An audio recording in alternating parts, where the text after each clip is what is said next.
Uh, More as we than said, welcome. thank you.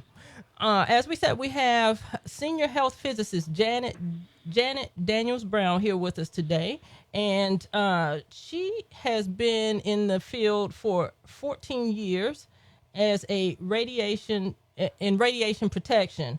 She's a graduate of Pinecrest High School in Southern Pines, North Carolina, and also the Shaw University in Raleigh, North Carolina. She's a mother of two, a grandmother of 5 children, which 2 of them are bonus grandchildren. And Miss Brown is also a divorcee and a veteran of the United States Army. I just want to give you a house applause, Thank you. Miss Brown, on all that you do.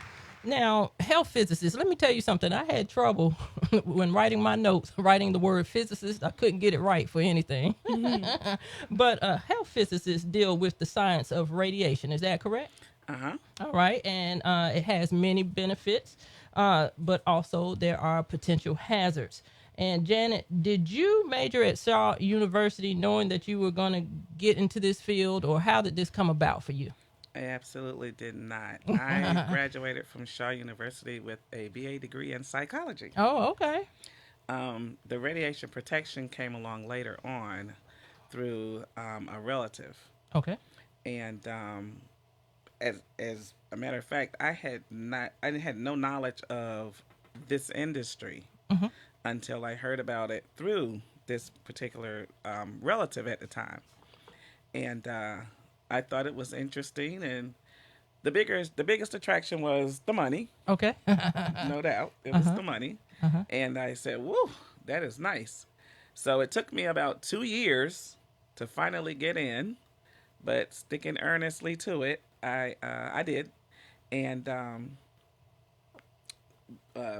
I'm sorry, took the proper training and everything that was, required of me, and was able to be successful in that, and been doing it ever since. All right. Now let's go back to the relative, or that era of time when you were discussing this with your relative. Hmm. Now, had you just come out of college? Were you still in college, or were you in the military? No, Okay. neither. I Oh, okay. actually was working as a community support specialist when I heard about it. And the company that I was working for was actually in the process of going out of business. Oh, okay. So I had already been interested in, this field when I heard about it. Mm-hmm. And I had to take on another job. And then I was working also as the education director for the Wake County Boys and Girls Club Mm-hmm. up on Raleigh Boulevard. And so when the opportunity came, I had to just, keep calling, because it's not an industry you'll see advertised like you do on the warrant ads, Mm-hmm. you know. And so when I got the word that, hey, September 20th, this is where we're going to send you to, and this and that, I jumped on it with both feet. I gave a 3-day notice. Didn't have time for 2 weeks. Uh-huh. And basically, as the kids say, I was out. All So, right. Now, why isn't this a profession that you see advertised um, as for much? one, it's not something that you actually need a college degree for, Okay. but the money that you can make in this industry is more than a lot of college grads make, and people that would never have the chance to go to college. Mm-hmm. So it's, for lack of a better word, lack of a better phrase, it's more like a dog eat world. Mm-hmm. And it's everybody trying to, keep that, if you get that position, keep that door open for their family members, for their kids, because when I tell you it's a lucrative industry, it's a lucrative industry. Right. So when I was looking, researching this, I saw where salary potential is up to $150,000 a year. Is that about right? That's so below. Oh, There so are below. Okay. areas- All right. There are areas, that makes way more than that. Okay. I'm going to ask you to tell us more about these areas, but could you tell us what are some of the other rewarding benefits as a health physicist other than salary? Well, for one, the job is very exciting Mm-hmm. because you're dealing in radiation protection. And with our position, we are basically as we used to say in the Army would have, when they're going out into the field and you're going on a dangerous mission, you always have point men. Mm-hmm. Point men is not the happiest position to be in because you're the person that's sticking out front, excuse me, and taking the chance on finding the dangers out there if there were like clay mines or something buried under the ground Mm-hmm. to warn everybody else. And it may be in a way of where you actually step on one and you blow up. Mm-hmm. Oh, well, now we know we can't walk there. Mm-hmm. That's Right. kind of like what radiation protection is. Right. We go into the different areas in the plants as we travel from nuclear plants to nuclear plants. And certain areas in the plants, due to the high, levels of radiation, we have to take our instruments out and we go and we find these areas. Then we measure it and then we take it back and we let everybody know what we found. So that when it comes time for a group to go into that area to work, then we have to tell them how they have to dress, how long they can be there, what they can take with them, who's qualified, who's not. Basically, any job that's going on in a radiological controlled area, no one can go into it without coming through radiation protection. Mm-hmm. Mm-hmm. So we are, like I said, we're their point men, we're their leaders, we're their protectors. Mm-hmm. There's lots and lots of training. There's always training. 14 years, and every time I go to a different nuclear plant, I'm going into training like it's my first time. Wow.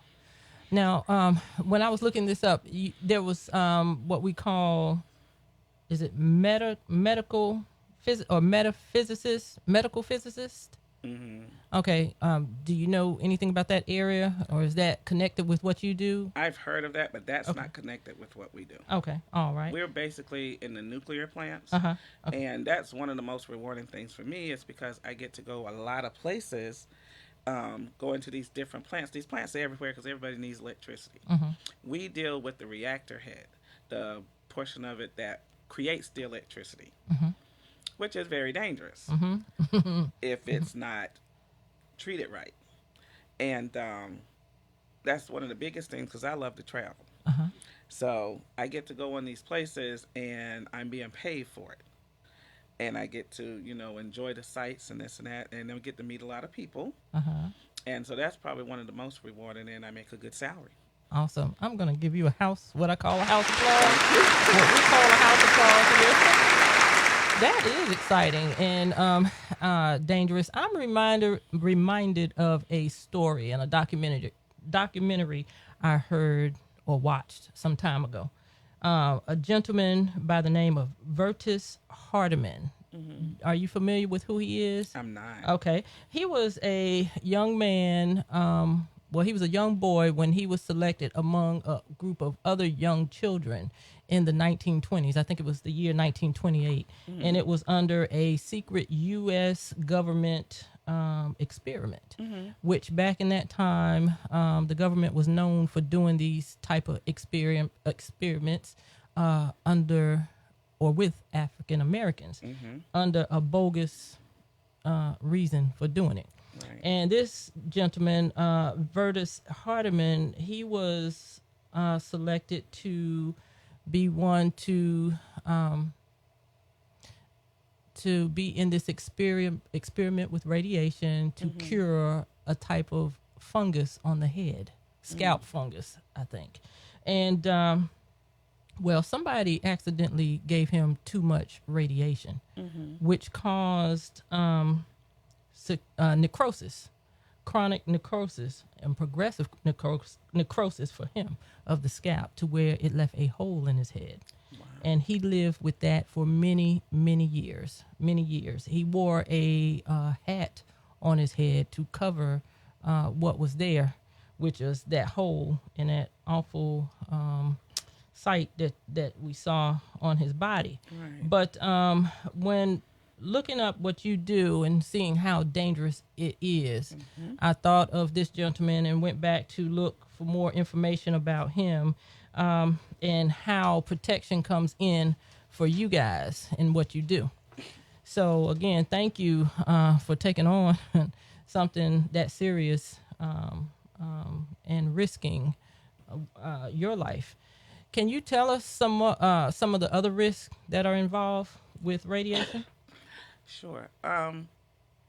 Well, one of the risks, I've actually, cancer is one of the risks that you take when working in radiation. Hmm. Although, and I stress this to anyone that's working or has, you know, a feel to want to do this, safety is our number one thing. Hmm. That's the first thing they talk about when we get to our sites, and ways that we can stay safe to keep everybody abreast. Because if not, then you are in high potential of, you know, exposing yourself to where you would be taking in high doses of radiation that could cause cancer. Also, um, other things can happen to you, you know, physically, Hmm. you know, and so um, there's like so many different things that can happen. Like we've had people to, because you're going into different areas of the plant. Sometimes you're climbing up ladders. Sometimes you're going across beams. Sometimes you're over a pool Hmm. because that the water is a shield, and so lots of the high radiological equipment is kept underwater to shield it so that it doesn't escape out. And you know, there's just like there's so many different things, that so many different dangers, and so we, like I said, make sure that we have people trained Hmm. in those areas to teach everybody, you know, and to reiterate the importance of being safe. Hmm. You know, even all the way down to how we dress.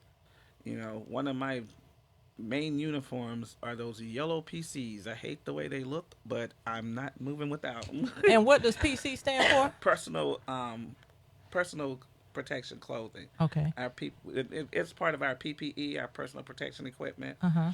and those personal protection clothing we wear, um, are made out of a special material that will, you know, shield us.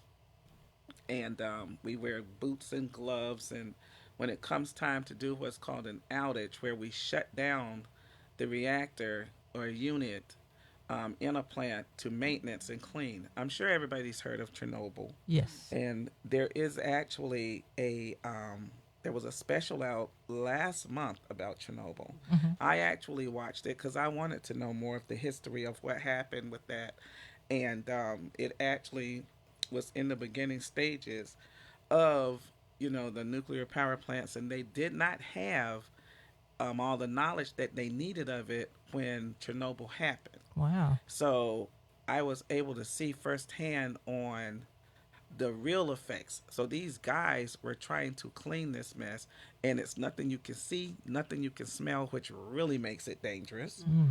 And so they were there working, and in there for, I think it was about a time span of 3 hours. Hmm. And when they came out, there were several of these men, and all of a sudden their skin was very blotchy. The radiation had gotten inside and started eating at their organs Wow. because it attacks the cells. Hmm. So the younger a person is, the more susceptible they are to their cells being attacked. An elderly person of 80 would do way better in an area like that than a newborn or a pregnant lady. Wow. That's Because of, interesting. yeah. And Mm. so yeah, we stress that. We stress safety to the utmost. Hmm. You know, sometimes there's areas where you have to go and you even have to wear a respirator. All of the time, anytime we're doing the cleaning and maintenance of a reactor, Hmm. everybody's in respirators. Wow. 2 to 3 pairs of PCs and plastics. 2 to 3 pairs of rubber boots, gloves, taped, everything. And then you go down 20, 30 feet in the hole and where the reactor is, and for your maintenance and your cleaning and everything. Wow. If you're just tuning in, you're listening to Chat City with P. Ross on WRLY 93.5 FM, Raleigh, North Carolina. This is Chat City with P. Ross. I am your host, P. Ross, and I have in the studio with me today Janet Brown, who is a senior health physicist, and the evangelist Tameka Douglas, who is also a social worker, and we'll be talking about human trafficking later on. All right, Miss Brown, excuse me, Miss Brown. All right. So when you leave work, um, at the end of your shift, Mm-hmm. you take off all of your protective gear. Mm-hmm. What happens to that protective gear? Do you reuse it? Is it cleaned, or Oh what yeah, happens with we that? have special special designated areas Mm-hmm. to put this stuff, and then we send it into a hazmat trailer, and then we have a crew that will take that and do their specialized laundry of it, and then return it to us. We don't do that ourselves. Okay. And Wow. then they return it to us, and then we have people that will place it where it needs to be and have it ready for the next group that needs to come in for it. Now, if you're exposed to radiation over a period of time, don't you have to have, even though you have your protective gears and things like that, protective Mm-hmm. equipment and all that, do you have to go in and get some type of physical exam just to make sure you don't have certain radiation levels in your body or anything like that after a certain period of time? Well, here's the deal. So when we are going in these areas, we're already wearing monitors that are measuring the amount of dose that we're picking up while we're there. Okay. And so we're allowed up to what's called 2000 DAC, 2000 derivatives of radiation a year. So we have what's called EDs, Mm-hmm. and they will read and pick up and let you know how much you're picking up so that you can keep up. And we also have people in place that works in dosimetry, which is the name of the equipment that we're using, Mm-hmm. and it will our teledose and our, like I said, our EDs and everything. They pick it up. One will read the immediate amount. The second one, the TLD, the teledose, will keep track of everything that you pick up in different areas and over a long range. So you'll wear your ED every time you go into the radiological controlled area, Mm-hmm. and it will tell you, well, I picked up 3 millirems of dose this time. I might pick up 8 millirems of dose the next time, and then I'll go to the next plant. Well, then I can go to dosimetry and look at my record and see the total amount, the total amount that I picked up, because the teledose will keep track of everything and report it back. And so, it may be a thing where, and there are some plants where it's a lot more, I don't want to use the word dirty, you know, Uh-huh. but there's more, you're exposed to more radiation in some plants than you are in others. Mm-hmm. And so you may pick up 383 millirems at this plant where you may not pick up but two at this plant. Mm-hmm. You know what I'm saying? And so the whole time it's keeping up, the teledose is keeping up and keeping track. Because, like I said, no one is allowed to go over 2,000. Mm-hmm. So if you start getting close to that 2,000, and we are a private contractor, so we pick and choose the places that we want to go, Mm-hmm. which gives you great flexibility. And I love that because we don't have to take jobs if we don't want to, Uh-huh. you know. Uh-huh. But as I was saying about the teledose, we get our report, and it's, if you see yourself starting getting close and you got another job, then you might want to pull back and work in a clean area or an area that's not giving off dose, so that you can work the next plant and do your job. Or if you reach it, sometimes you can get to a supervisor, but you got to go through a lot of red tape and paperwork to get someone to sign off where you can go beyond the 2,000, which most of the time that's not recommended. Mm-hmm. You know, Wow. and Okay. it's not recommended. But there's some people that are qualified way more than others to work in certain areas, and they sometimes are given that. Mm-hmm. You know. Now, how does your family feel about you being in this profession with the dangers that it entail? Well, I've explained it to them and illustrated, to them so that they could understand. And my daughter works with me. Oh, My okay. son-in-law is in the business. And like I said, it's a great opportunity, Uh-huh. especially for people that that are not college oriented. Mm-hmm. You Mm-hmm. know what I'm saying? That can Yes. still make a really good living and not have to have a degree. Yes. And so I try to help whoever I can, Uh-huh. especially family. Uh-huh. because it's a great opportunity to really it's a good career, Yes. and it can really set your life on track. Awesome. Now, Janet, what are some of the other subspecialties in this field? Um, there's different specialties. It's almost like a little family, Mm-hmm. like a body. Mm-hmm. The arm can't work without the legs, the heart can't work without the brain, and this and that. Well, it's the same thing here. We have radiation protection, but we also have the workers. We have the deconners, the decontamination techs. That's the people that do most of the cleaning Mm-hmm. and of these areas to keep the debris down, because you cannot get any type of debris in these and compromise these components and these systems. Mm-hmm. Then you have the valve guys that's working on the valves. You got the maintenance guys that works on the equipment. You have the engineers. You have the planners. There's like so many different fields in this. You know, you have the supervisors, lots of supervisor positions. You have the shift workers that stay on shift all the time. It always has to be someone there. Mm-hmm. Always has to be someone there that's watching the control room, to make sure that everything is running smoothly. You have the insulators, you have the painters, all these different areas. All of them are needed, in Yes. these areas. And so it all works together, you Okay. know. Okay. All right. Now, you mentioned travel. You travel a lot, and I guess you just mentioned that a couple of your immediate family members are in this business with you. Hmm. So, what are holidays like for you guys? If you're all traveling, do you make special time to get together, or does work tend to not be so beneficial for you when it comes to special days and moments in your lives? So fortunately for us, Uh huh. most of the time we're not working during Oh, holidays. good. So like this run I'm getting ready to do, I leave Sunday for. Mm-hmm. I'll return or right before Thanksgiving, or a little, probably like the second week of November. I won't go back to work until January or Okay. possibly February. Uh huh. Most of the time we don't work in the summer because of the heat. The radiation there, it creates a lot of heat. Mm-hmm. So and heat stress is one of the main things that we deal with in this industry.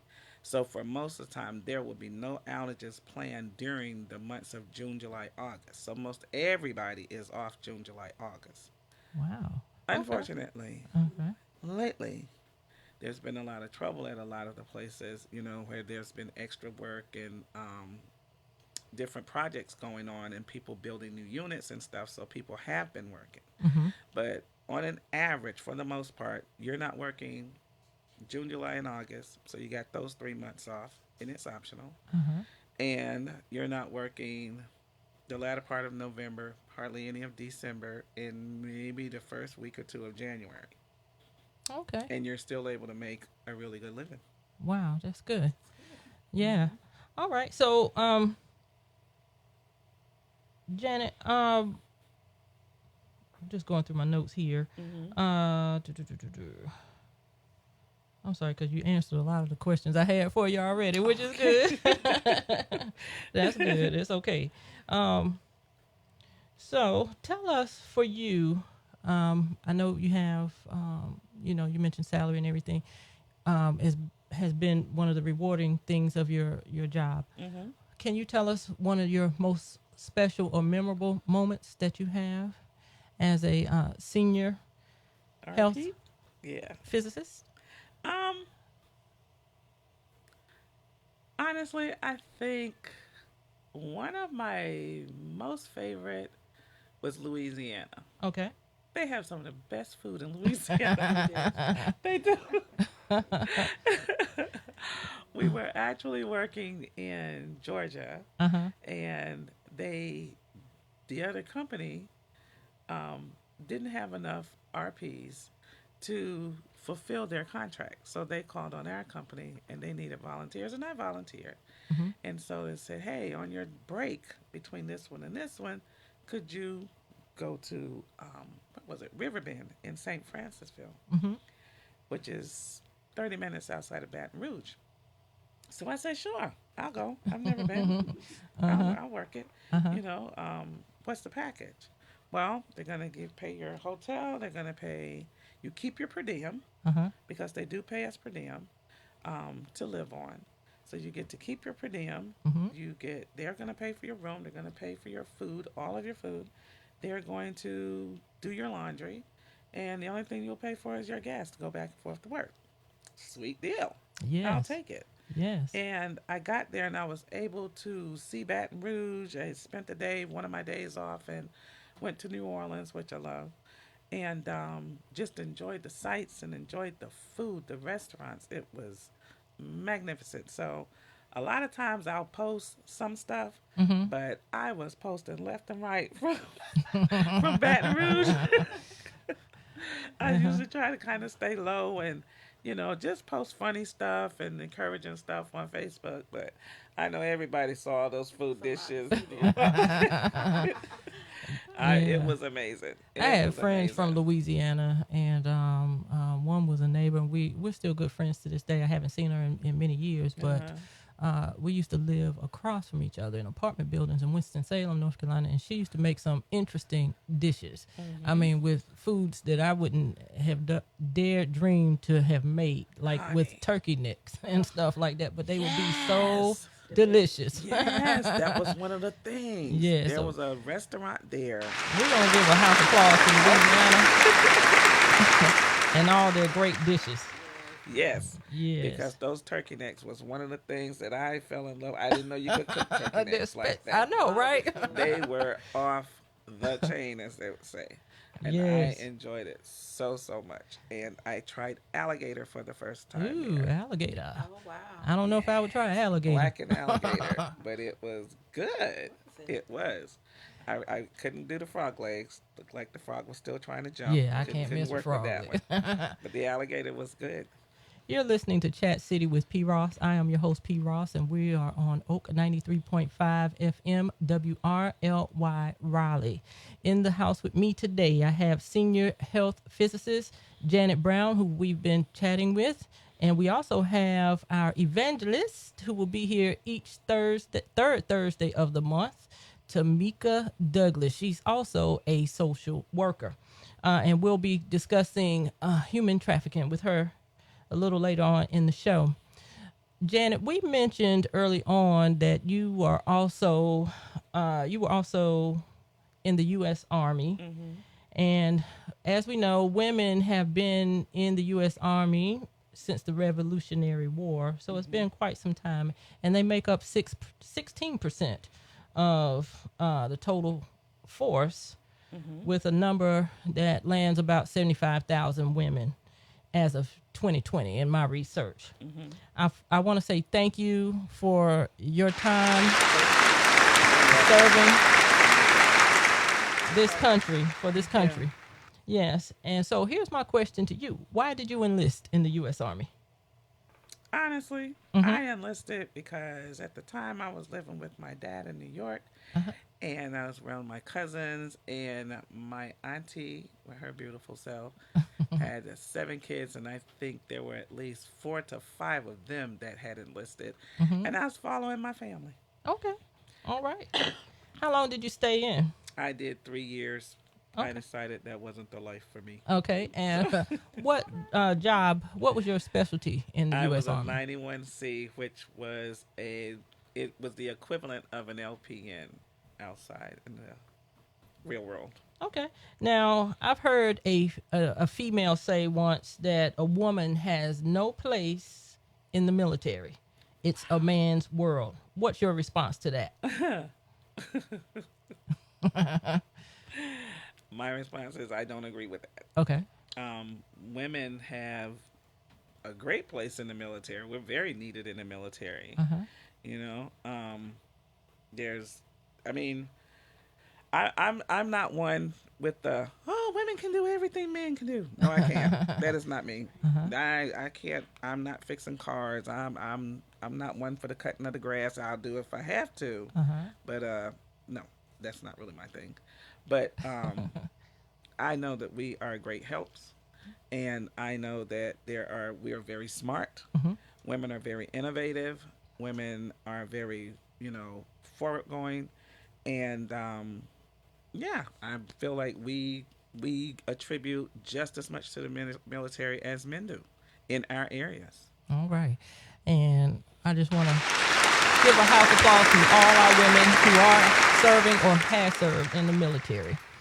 All right. We're going to change pages here and discuss human trafficking.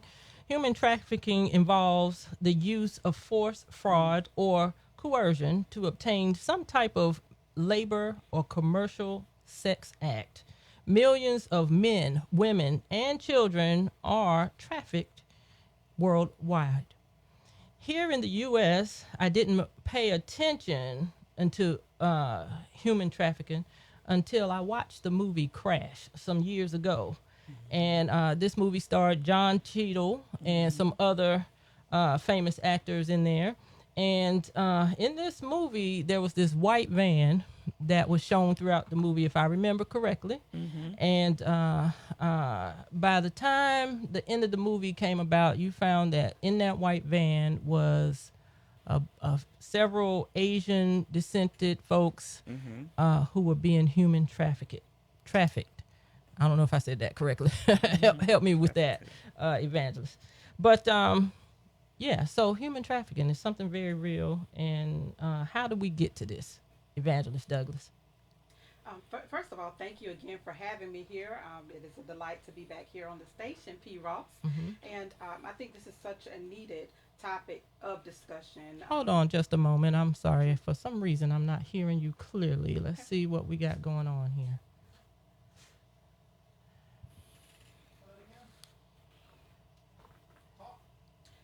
Yes. Hello, hello, hello. Hear me? Give us just a moment. We're experiencing technical difficulties. We have evangelist, social worker, Tameka Douglas with us today. We are discussing human trafficking in this portion of the show. We're experiencing technical difficulties. Give us just a moment. All right, Tameka, say testing 1, 2, 3, please. Testing 1, 2, 1, 2. Testing 1, 2. Okay. All right. We're back and in full swing. Right. So I asked the question, how did we get to trafficking, human trafficking, Tameka?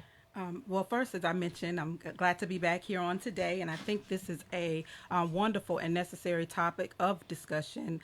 When you ask the question how we got here, one of the things I want to definitely mention is that human trafficking is a billion-dollar industry, so it makes money for people, and that's one of the reasons why it is such an issue that we're dealing with not only here in North Carolina but in other states and other countries. It's just a very prevalent issue, and it makes money. It is getting people rich. It is helping them send children to college. It is helping them live the lifestyle that they want to live, and unfortunately that is a very selfish way to think about it when you think about the devastation that it brings to the life of the victims who are trafficked. But that is why we're here today. And I think another reason why, or how we got here, is lack of knowledge. As I mentioned, I think it's a necessary discussion. Not only when it comes to just us talking about it on the radio, I think it needs to be discussed in our churches, in our communities, in homes. Parents certainly have a part to play in it. In our schools, educating the children on what the effects are and the dangers of human trafficking and some of the tactics that these individuals use who are able to enslave, because that is what it is, it's enslavement, enslave our boys and girls and even women. There are women who have certainly been victims of human trafficking and are yet victims of human trafficking even to this day. You know what is surprising to me? Now, we normally hear of women and children being abducted. But what's surprising to me is that we find that men are human trafficked. I can't say that properly, but they are victims as well. Absolutely. And I see women, if somebody was going to target them, I would see women and children being looked at as weak or whatever, but not men. So what's the usage of men in this thing here? Great question. Oftentimes, we see it in men who may be trying to come over from another country and they don't have legal rights to be here, for instance. And so, in many cases, it happens in situations like that.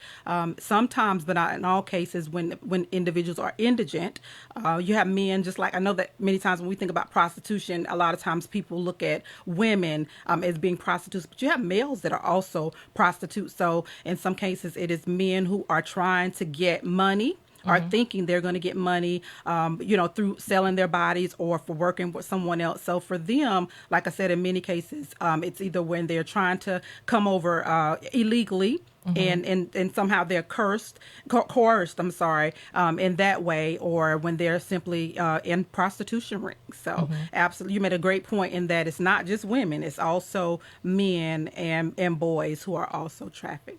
Okay, now Charlotte, North Carolina, which we're in North Carolina, but Charlotte, North Carolina is listed as one of the hot spots for human trafficking, according to the National Human Trafficking Resource Center.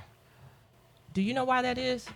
Well, Charlotte, for one, is one of our larger cities, of course, and it is looked at as a big money maker, wherein a lot of times women are brought from other cities sometimes, believe it or not, that are larger, like Atlanta, DC, and taken to Charlotte because it is seemingly one of the places where they're making a lot of money off of women who they are prostituting. So that's one of the reasons why, and of course, North Carolina in general is just so we're one of the highest number of cases because of, for one, the number of military bases we have here, our highways, 95, you can 95 north, 95 south. So we have all the major highways here that we can access. The number of colleges that we have here, because as we know, college students are a big target for human trafficking, as is high school students and in our other schools as well.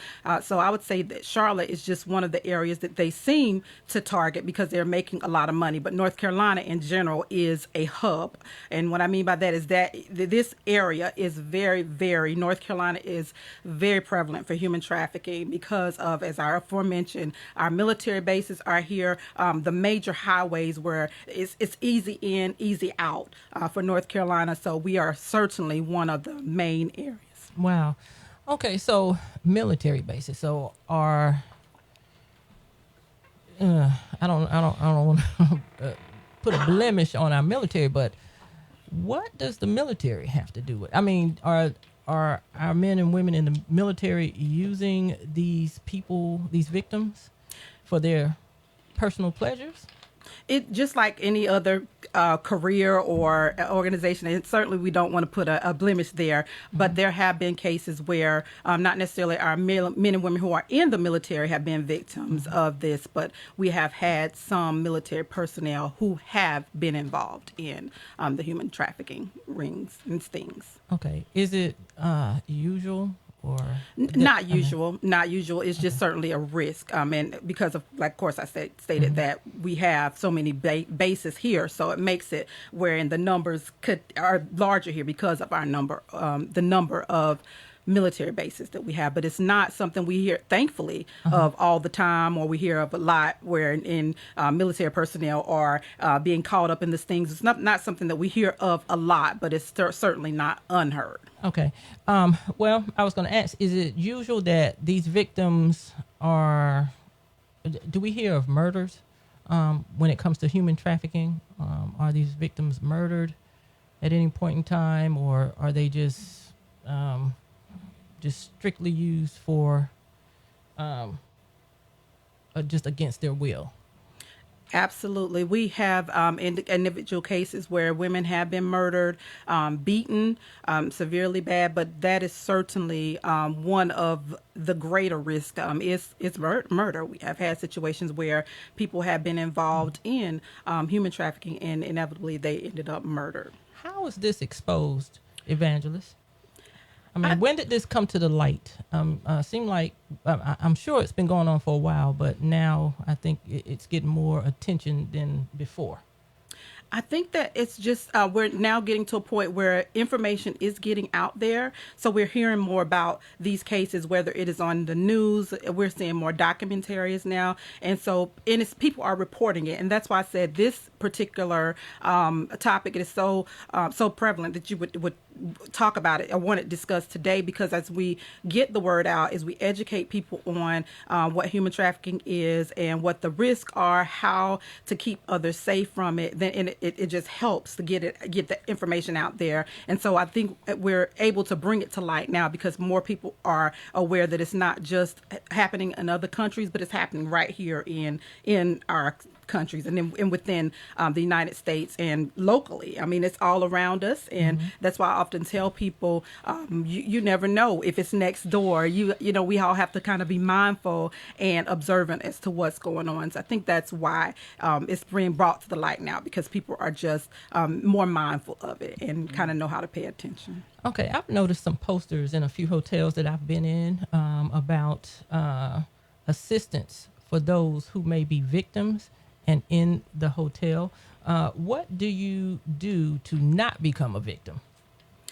To not become a victim, watching your surroundings, knowing, some of these tactics, and we wouldn't be able to go into all of them today, but some of the tactics that are used, and it's not, sometimes people would think, okay, it's just the men who may walk up to the young lady and try to coerce her, or, oh, you look beautiful today, or can I buy you this, can I buy you a drink? Oftentimes, these particular human trafficking rings are using women to do that job for them. So, they may have a woman to go onto the college campus and say, hey, you're beautiful. You may be interested in modeling. Have you ever thought about modeling? And give her card, and then she calls and, well, I need to meet you here so you can take pictures. And so, that's one of the ways that it kind of starts. I think in being mindful that it's not just a situation where a man may walk up to you and try to get you to get in the car with him or sneak up on you or something like that. It also can happen with women. I mean, they're using, or even with other youth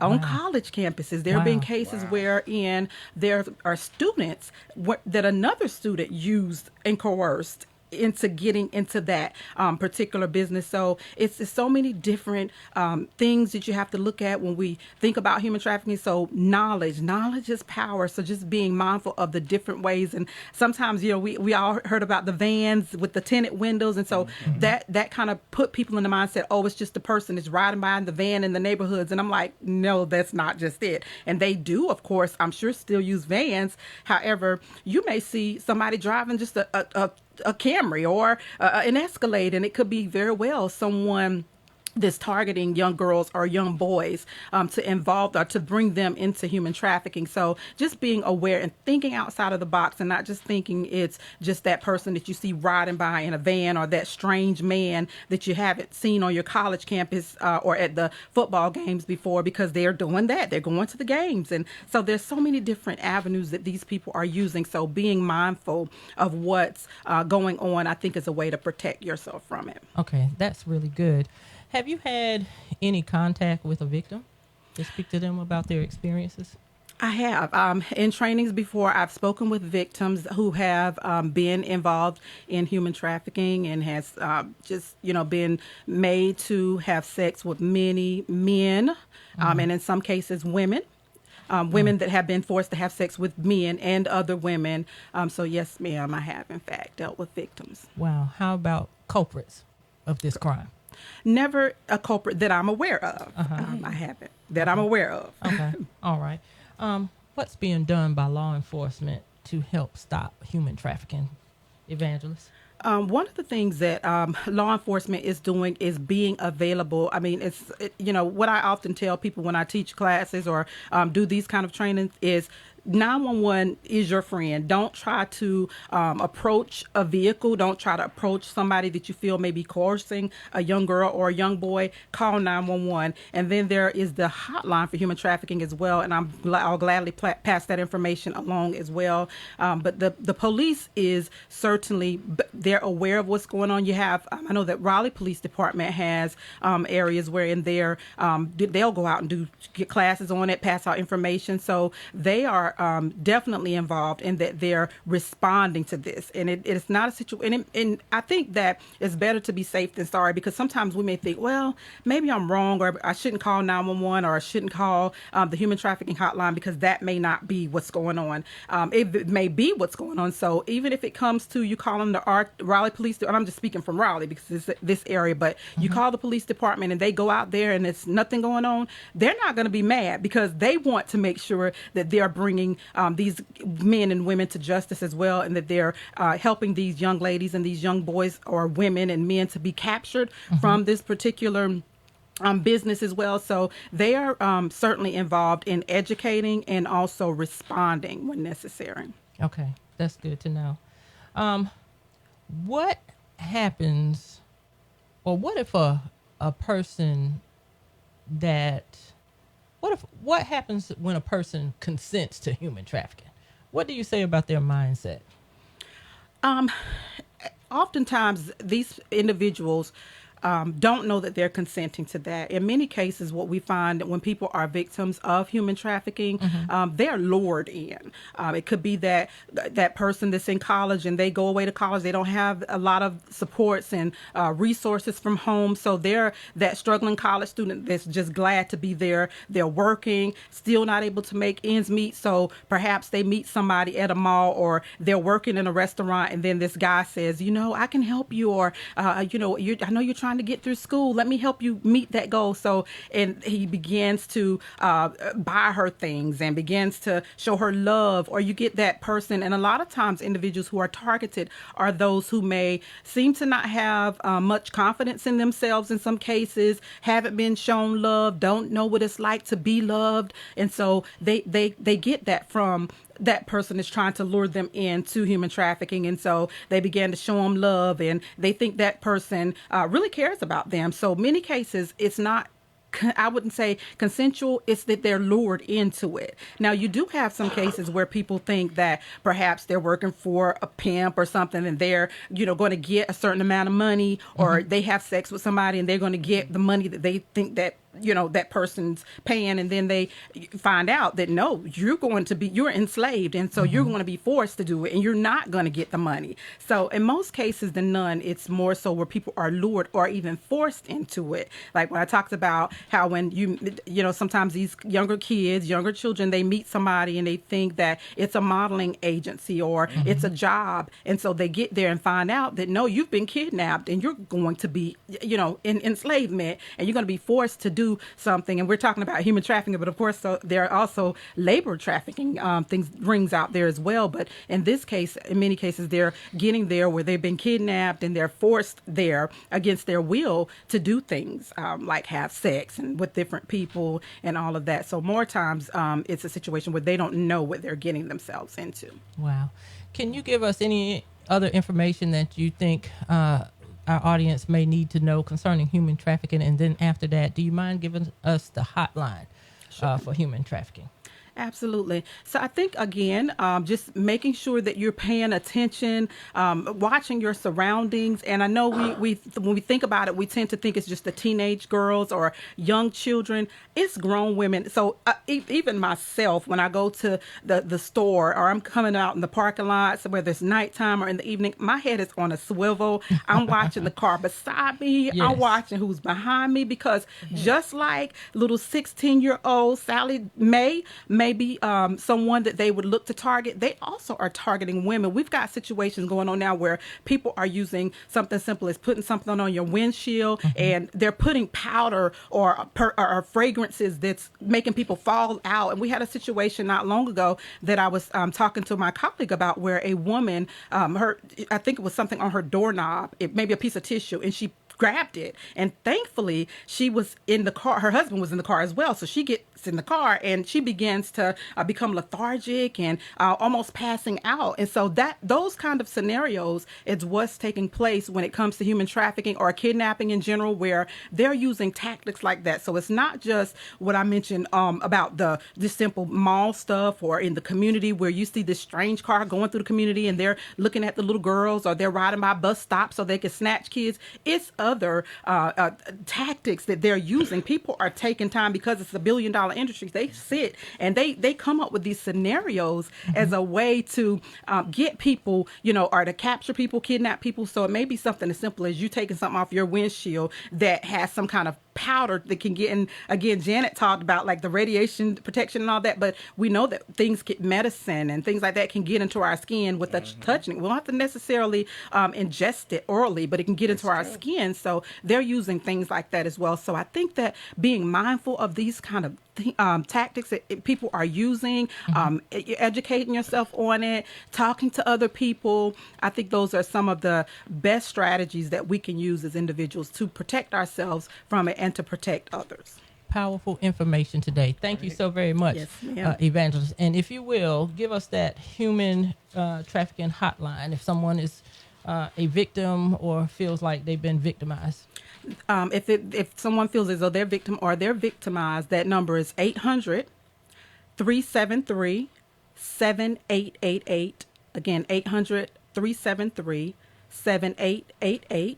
If there is a young lady or a woman or a young man who is involved in it and they're needing or wanting to be captured, it's simply texting be safe. So just text message be safe, and that gets you to the authorities and that gets you to someone that can also help and assist as well. So those are the ways. But at any rate, you may not be able to dial 1-888, but you can dial 911, and that is going to be a quick way to get someone. All right. I want to just say thank you, Evangelist, for that information on human trafficking. Okay, we're going to switch gears a little bit. We're approaching the end of our show. Unfortunately, Queen Elizabeth II, she passed away at the age of 96. It's a sad note anytime someone leaves the earth and transition into another life. However, although the Queen has had a lot of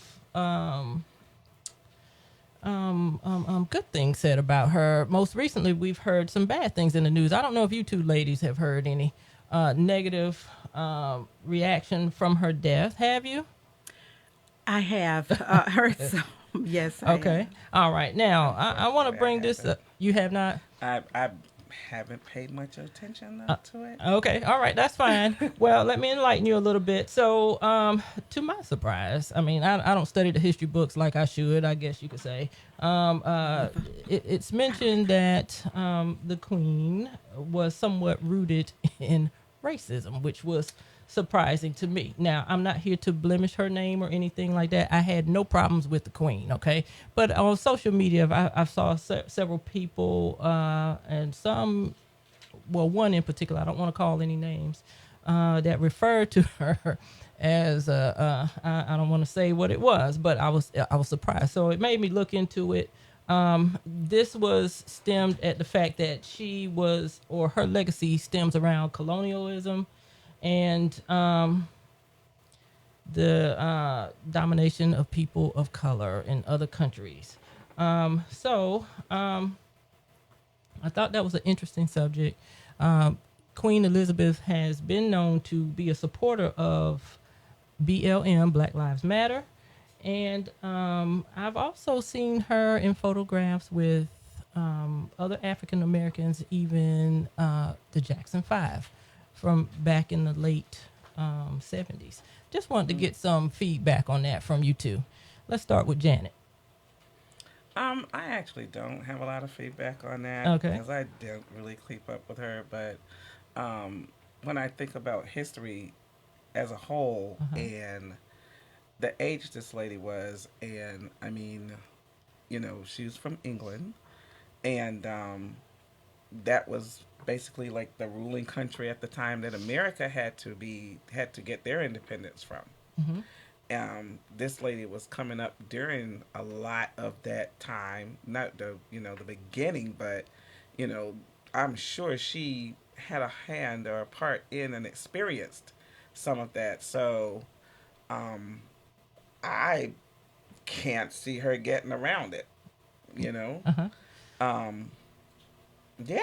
Okay. I'm inclined to kind of feel, well, yeah, she probably had a hand in that. All right. And Evangelist Douglas? Yeah, just to echo what Janet said, when you consider her age and just the history there, I mean, she comes from a family of colonizers. I think that is something that we all know to be the case, and that's her history. They made a lot of money, off indigenous, individuals, and it's a fact. And so I think that's one of the reasons why we hear so much, in particular from, the African American population about her death. And it was amazing to see the differences and how some felt about her versus others. So that's just it. I think that her history, and it's evident that it was a lot of that was there prior to her, even her birth. But she obviously had some dealings and some of that stuff as well. I believe that. Yeah. I wanted to say I believe maybe it changed later on, like I say, in life for her. But who knows? Anyway, I'm just going to say rest in peace. Yeah. Queen Elizabeth Absolutely. II. Yep. All right. And I wanted to chit-chat a little bit also, as I mentioned earlier, on a very controversial subject. He, too, now is deceased, and that was Kevin Samuels. One night, Janet and I got into I want to say a little bit of a debate on who he was as a social media influencer. I don't even really remember all the details on it. I'm not sure if Janet does. But this man centered his conversation around relationship advice to women and to men. He stressed and believed that some women had unrealistically high standards in income for the types of men they felt they should be dating, while also calling out men for being poor or overweight. He also criticized the black community for failing to meet traditional values. He himself was a father and a twice divorcee. He died unexpectedly after complaining of chest pains with a woman who was in the apartment with him later on that evening. He was around 56 years old. It's unsure about what his true age was. But anyway, I was somewhat of a fan of Kevin Samuels, and I don't think Janet was, and I wanted to discuss that. But Janet, we're going to have to invite you back to the show, and maybe we'll do a Kevin Samuels show because we are running out of time. I want to say thank you for coming to the studio today and sharing with us and the Chat City audience, our listeners, on your profession, which I do find very interesting and very rewarding. So again, thank you. And as I said, the great evangelist Tameka Douglas will be here with us each Thursday afternoon, shedding light on certain subjects and topics that she feels is very near and dear to her heart and just what's going on in everyday society. Thank you for listening to another show, Chat City with P. Ross, each Thursday at 5 p.m. here on Oak 93.5 FM WRLY Raleigh. Enjoy the rest of your week. Thank you for having me. You're welcome. Awesome.